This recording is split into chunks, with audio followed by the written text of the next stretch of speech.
皆さんこんにちは、ガジェログです。今日はですね、このガーミンですね、新しいスマートウォッチが発表され、そして発売されます。4月の22日の金曜日ですね、発売となります。私も最近知るところとなったんですけども、この Vivo スマート5ですね、Xiaomi のMi Band 6とかですね、5とか、そのあたりのデザインに似てますね。最近では長方形の形ですね、四角いタイプのものもファーベバンド6とかね、レードミースマートバンドプロとか、そのあたりのデザインのものも増えてきているんですけども、あえてガーミンはこのミースマートバンド6とかね、そのあたりのデザインですね、高機能モデルとして出してきました。では一体ね、どんなスペックになっているのでしょうか。そしてまたどんな特徴になっているのでしょうか。明日お値段の方はね、どんな感じなのでしょうか。もろもろ含めてご紹介したいと思います。では早速本日も行ってみましょう。ではこちらね、ガーミンジャパンの公式サイトをもとにスペックの方をご紹介したいと思います。もう早速ね、名称とそしてお値段の方が出ていますけども、名称がですね、Vivo スマート5となっています。そして発売日がですね、2022年4月22日発売開始になっています。ですので、この動画が出た頃にはもう発売開始になっていますね。そしてデザインをね、まずもう一度見てみたいと思いますけど、まずこのディスプレイに関しましては、サイズ的にはちょっと小さいなという印象ですね。そしてモノクロ液晶なのかモノクロの有機 EL パネルなのかちょっとこの状態では分かりません。そしてデザインをねちょっと変えてみますとやっぱりねちょっと小さい感じがしますね。これもそうですね。サイドから見るとやや厚みがありますですね。背面から見てみますと、バンド自体はね非常にこう頑強な感じがしますね。ボディと一体化になってこれが多分シリコンになっていて、Mi Band 5、Mi Band 6みたいにここからね、向くような感じで取り外しができるということになると思います。では特徴の方を見てみたいと思いますね。名前がね、正式にここのカタカナで書いてくれていて、非常に親切ですね。Vivo スマート5となっています。これが正式名称ということですね。装着しているだけで、歩数、心拍数、ストレスレベル、睡眠など健康情報を自動でトラッキング。これはスマートバンドであれば当然の機能になっていますね。そしてシンプルで操作しやすいということになっていますね。見やすいトラッカーでお探しであれば Vivo スマート5が最適です。画面が従来モデルよりも 66% 大きくなっていて、テキストも見やすく大きくなりました。で、タッチスクリーンとボタンの操作も向上しています。ということですね。ここを見てみますとね、よくわかりますね。ここはタッチパネルもついていて、触って画面点灯オンということもできるようです。そして、ここ嬉しいですね。物理ボタンがしっかりついていますね。これタッチセンサーでね、兼ねているっていうミーバンドみたいなのもありますけども、こういう物理ボタンがあるっていうのは非常にいいですね。これはすごい高評価になります。そしてカラーリングなんですが、ホワイト、ブラック、ミントでしょうか。この3色展開になっています。そして測定系のセンサーですね。まず1つ目がですね、光学式の心拍計がついています。こちらはもうこういったスマートウォッチ、スマートバンド系なら当然の機能になっています。ただセンサーのね、精度がどんなものかということなんですけども、ファーベとかシャオミとかね、そういった中華系のスマートウォッチ、スマートバンド系の精度もさることながら、ガーミンはいかがでしょうか。そしてボディバッテリーって書いてありますけども、これは身体的エネルギーの残量、つまり体のバッテリーの残量を測定できますということですね。これもいいですね。今だいたい自分の活動量に対してどれぐらいのエネルギーが残っているかというのが分かるのがいいですね。そして血中酸素トラッキング SpO2 の計測が当然ながらできるようになっています。ただ後ほどね注意事項で出てきますけども、24時間のモニタリングできるのか、それとも一時的なのか、その都度のマニュアルなのか、もしくは睡眠中のみの測定になるのか、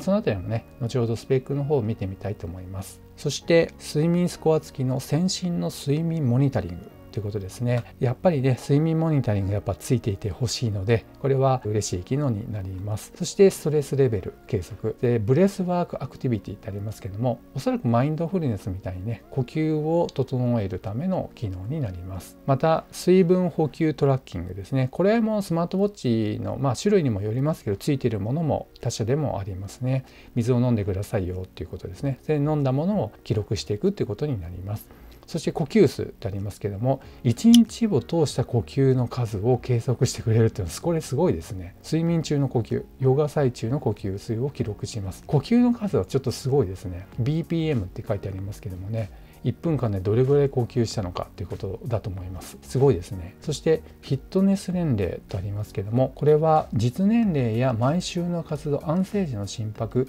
BMI から体の年齢を推定する機能となっています。体が実年齢に対して若いか老いているかが確認できますとありますね。これもすごいですね。実際使ってみてどれぐらい自分の体がその実年齢に近いかどうかっていうのをね、この数字で確認することができるっていうことですね。また女性のための健康トラッキングということで生理周期、月経周期っていうことが確認できますね。このあたりも通常のスマートウォッチ系の機能の一つになっています。そしてアクティブなライフスタイルを始めようとありますね。フィットネス記録とあります。当然ながら歩数、そして消費カロリーなどを記録することができます。内蔵スポーツアプリとありますけども、搭載されている機能としては、ウォーキング、ランニング、ヨガ、ピラティス、カーディオ、ブレスワーク、筋トレなどのアクティビティでワークアウトの予定を立てましょうとありますので、多くの方がおそらくウォーキング、ランニング、そして筋トレですね。このあたりは入っているということですので、大丈夫じゃないかなと思いますが、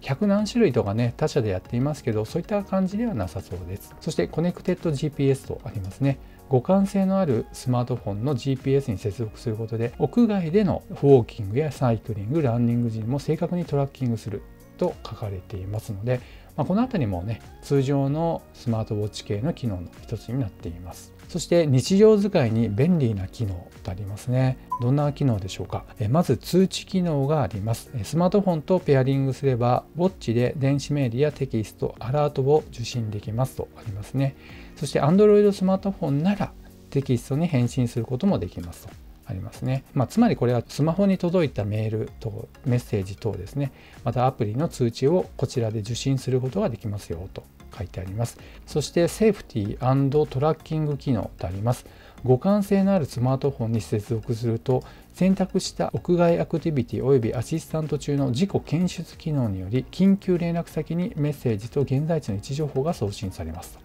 これ Apple Watch でついているような機能の一つですね。点灯するとね、自動で Apple Watch から登録された緊急連絡先に通知するという機能がありますので、それと同じような機能がついているということです。ただスマホとつながっていないとその通信ができないということになります。そしてですね、使われるアプリになりますけど、スマートフォンアプリは Garmin Connect になります。そして稼働時間なんですけども、一度の充電でスマートウォッチモードで約7日間稼働しますとあります。頻繁に充電する必要はないので、より長い時間健康モニタリングできますと。どうなんでしょう。7日間っていうのはちょっと、中華系のねウォッチからするとちょっと短めなんですけども、ガーミンとしては7日間っていうのは長い方なのかもしれませんね。そして防水等級は50メートル防水で、水泳やシャワー中も安心とありますね。では使用の方を見ていきたいと思いますけども、大事な点ですね、ポイントの点だけご紹介したいと思います。まず本体仕様ですけども、サイズに関しましては SM のサイズと L サイズと分かれていますね。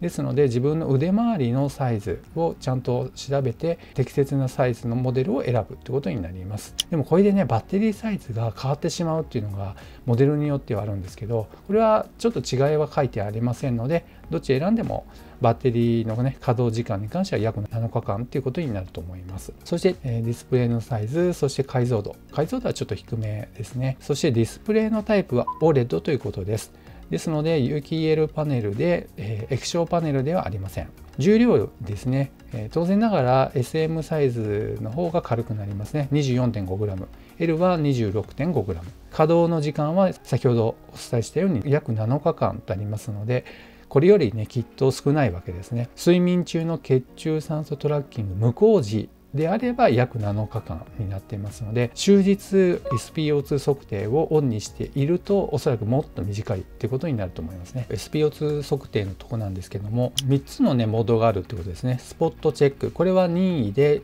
調べたい時に使うというもの。そして睡眠の一部の間ですね、その時に作動しますよ。そして終日と書いてあります。ですので3つのモードから選ぶことができるようですけども、実際ねどんな感じなのか見てみないとわからないというのが正直なところです。どうなんでしょうね。3日ぐらいなんでしょうかね。そしてセンサーなんですが、ここでですね、環境光センサーってありますので、もしかしたらですけども自動の明るさ調整機能がついてるんじゃないかなと思います。ですので屋内の時と屋外で行った時と明るさをね変えないと見えないよっていうこともあるんですけど、それがおそらくこちらついてると使えるのかなという気もしますね。その他のねデイリースマート機能というところにスマートフォンの音楽再生操作とありますので、これもやっぱりねついていた方がいいのかなと思います。そしてランニング、サイクリング、スイム、それぞれの機能がついていますよとなっています。そして純正のアクセサリー類なんですけども、めちゃくちゃ高いですね。シリコンバンド自体の値段が5000円ぐらいの価格で売られています。めちゃくちゃ高いですね。お値段の方が税込みで19,800円ということで、めちゃくちゃ高いですね。さすがガーミン価格かなという感じはします。とはいえガーミンといえばね、もういろいろ昔からカーナビとかねやっていましたし、そして GPS 系では本当に有名どころで、ボートとかね船舶系にも搭載するぐらいの信頼性を持っているということですので、このモデルは GPS ついていないとはいえ、いろんな部分でそのセンサー類の精度っていうのは非常に高いのかなという気はします。ハードなねアクティビティされる方っていうのはガーミン選ぶっていう方が多いんじゃないかなという気はしています。ですので、より精度の高いスマートバンドを買いたいという方は、この vivo スマート5がいいんじゃないかなと思います。そして私がね個人的に気になったのは、まずデザインなんですけども、このちょっとボコボコしたシリコンバンドが非常にいいなと思いました。ツルツルしてるねスマートバンドはミーバンドとかありますけども、このボコボコしているこのテクスチャーがついてるっていうのは滑りにくくなっていて、それでいてね、ここに汗かきますと結構ピタピタ言うんですね。肌との密着がねあったりなかったりして、ミーバンドの場合そういった音が出ます。でもこれはちょっと出にくいのかなという気もしますね。そしてデザインなんですが、この白いのもいいですね。ただ厚みがややありますので、これが夏の時期は腕を出しっぱなしになっていいと思いますけども、冬トーンになりますとこれがね結構かさばるのかなという気もします。そしてですね、ガーミンの YouTube チャンネルの停止中の画面になっているんですが、かつてですね、この vivo Fit 4とかね、vivo Sport とかね、やっぱりスマートバンド系はこれまでたくさん出してきているようです。それの中で最新モデルが vivo Smart 5ということになっていますので、やっぱりこれらね、今までの経験、そして技術をもとに最新の機能が詰め込まれたバンドになるということになると思いますので、今ね、スマートバンド検討中の方、ファーウェイとかシャムとか出していますけども、新しい選択肢の一つとしてガーミンの vivo スマート5っていうのもありなのかもしれませんね。ただいかんせんお値段が高いので、やっぱり予算に余裕があって、なるべくね US メーカーがいいよっていうことであればありなんじゃないかなと思います。では本日は以上となります。この動画が良かったよって方は高評価、そしてまだの方はぜひチャンネル登録をお願いいたします。ではまた次の動画でお会いしましょう。さようなら。